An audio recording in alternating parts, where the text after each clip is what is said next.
আসসালামু আলাইকুম everyone, welcome back to my channel MS কুকিংয়ে আপনাদেরকে স্বাগত জানাই। আজকে আরও একটা নতুন ভিডিও নিয়ে আপনাদের সামনে আসলাম। আপনারা ভিডিওটা দেখতে থাকেন। ভিডিওটার যদি কোনো অংশ ভালো লাগে লাইক কমেন্ট শেয়ার করেন, সাবস্ক্রাইব করে দিয়েন, নতুন বন্ধু হয়েন, সাথেই থাকেন। কি উপকরণ দিয়ে আমি লাড়ুটা বানাই আপনারা দেখেন।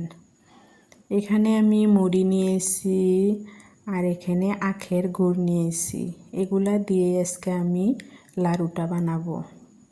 প্রথমে অল্প পানি দিয়ে তারপরে আমি গুড়গুলা দিয়ে দিচ্ছি। ভালোভাবে গুড়টা গলাইয়া নিতে হবে। আপনারা এই ভিডিওটা যদি দেখেন যে কেউ এই লাড়ুটা বানিয়ে নিতে পারবেন। যারা নতুন রাঁধুনি আছেন তারা এই টিপসগুলা ফলো করলে আপনারা মুড়ির লাড়ু বানাতে পারবেন। দেখেন আঠালো ভাব চলে এসেছে, তারপরে আমি মুড়ি দিয়ে দিলাম। এইবার ভালোভাবে নেড়ে নিব। মিঠাইয়ের সঙ্গে মুড়িটা ভালোভাবে মিক্স করে নিব,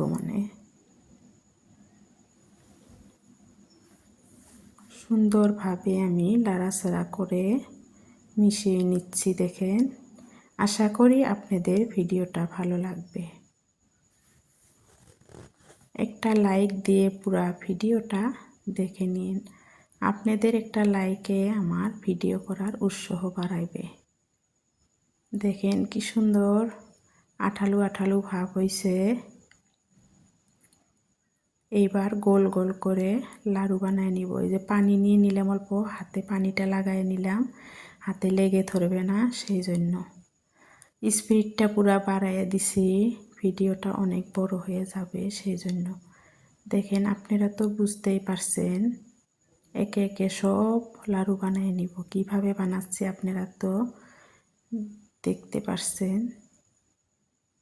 দেখেন কতগুলা লাড়ু হয়ে গেল। বেশি টাইম লাগে না, অল্প টাইমের ভিতরেই সব বানিয়ে নিলাম। দেখেন ফাইনাল লুকটা কত সুন্দর হয়েছে। আপনারা ভালো থাকবেন, সুস্থ থাকবেন। পরবর্তী ভিডিওতে দেখা হবে। আল্লাহ হাফেজ।